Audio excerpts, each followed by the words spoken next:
This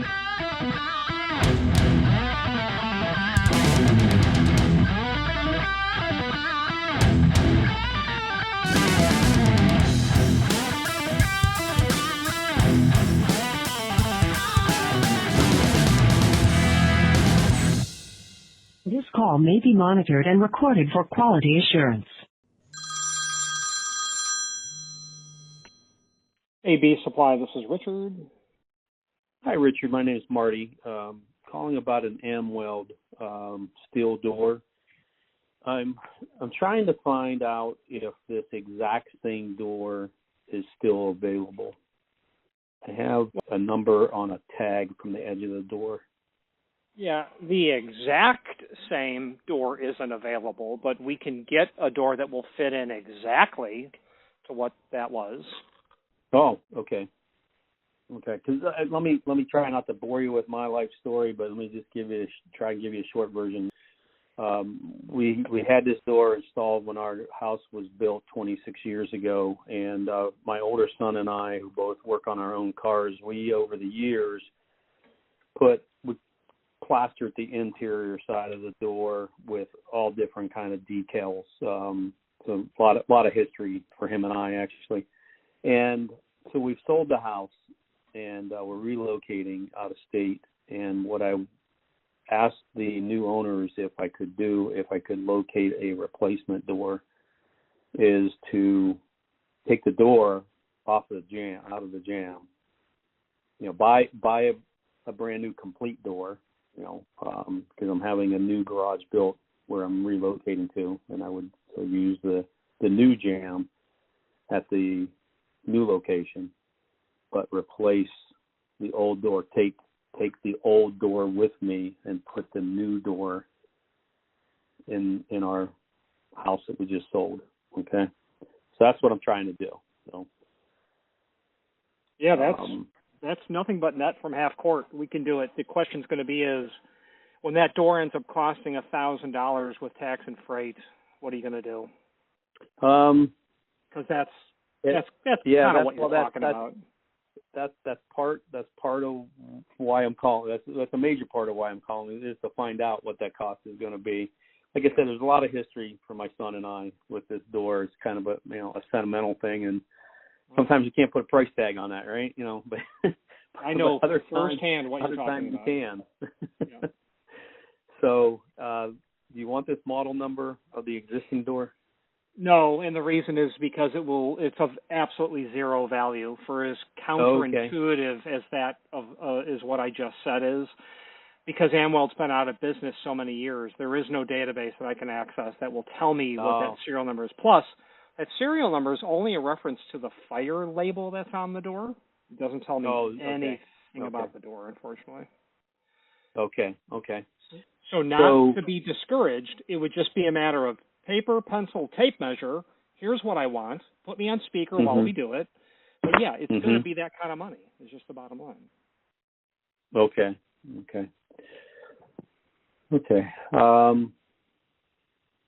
Yeah, so that is food for thought. I was thinking it possibly could be that much with the pricing that I've seen on similar doors.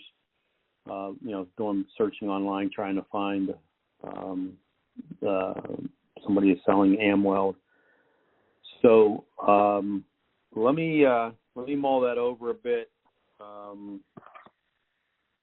Is there a direct number for me to get to you, or just call back the ABS number? Just call back. Just ask for me. It's no sweat. Okay.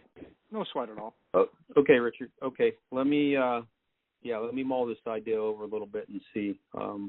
I'm not ruling it out, to be honest with you, even though you're talking about $1,000. It's like I said, there's a lot of sentimental value to it, and well, I guess at the same time, if I'm going to put a similar quality and grade of door in the new building that I'm having built in North Carolina, relocating from Ohio to North Carolina, even if I just bought, well, that's basically what I'd be doing, is buying a new door and having it shipped to my build location in North Carolina. So I'm going to be paying that kind of money anyways if I'm going to use a similar door.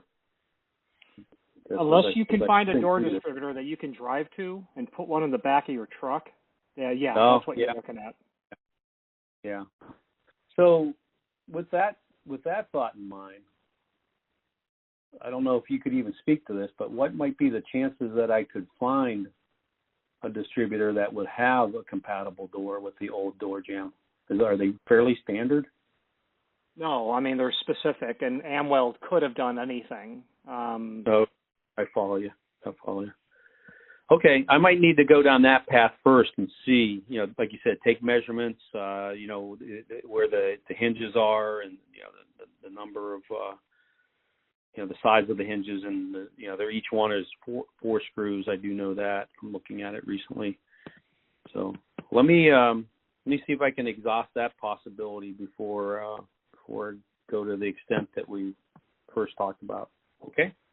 Absolutely. Awfully nice of the seller to accommodate that. That's unusual to do at post-contract acceptance. So good people there. Yeah. No, they've been pretty good to work with, because we've had to.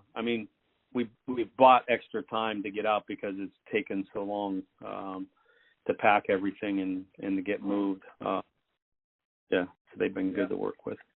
Nice. Good. There's still good left in the world.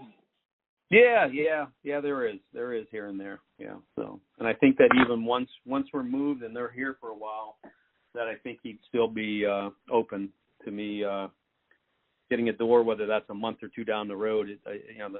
The experience I've had with him so far, I've just got a feeling that he'd be okay with that. Where is the door located in the house? Is it a exterior garage? Yes. Yeah. Well, what it is there's a two-car garage in the basement level. So it's sort of a semi-walkout basement. It's a drive-in, drive-out basement. So about 1/3 of the basement level of the house is a two-car garage, and the rest of it is regular basement. So off the back side of the two-car garage is where this door is. I refer to it as a commercial door. It's like a commercial grade door. Yeah. The only thing I would say is it doesn't need to be fire rated. So you could legitimately put one in that's not, because while your door has a tag that says it is, the application in no way requires it. So you wouldn't be degrading code compliance whatsoever if you put in a door that was not fire rated. Gotcha. However, I would think that the owner might say, hey, listen, I get it, but whatever you put back, just put that back. Yeah, the equivalent door, which I'd be fine with. Yeah. When I asked the contractor when the house was being built, and I told him, I said, I want a commercial grade door. We didn't talk at all about fire rating, but I told him I wanted a secure door because it was on the back side of the house. So, in the world of hollow metal doors, which is what that's correctly called, you would have to go out in that vintage. You'd have to go out of your way to get one without a label on it. They put them on all of them, is the bottom line. Okay. And whatever you end up doing to the door, wherever you end up installing the door, would or would not degrade the fire rating of the entire opening. So the fact that it's on there doesn't mean it's a fire rated application, and it sounds like it's not. So just letting you know. Yeah, no, I appreciate that. That's great information. I appreciate your time and all the information. Thank you very much. My pleasure, sir. Best of luck. Okay, take care. Bye. Have a good day.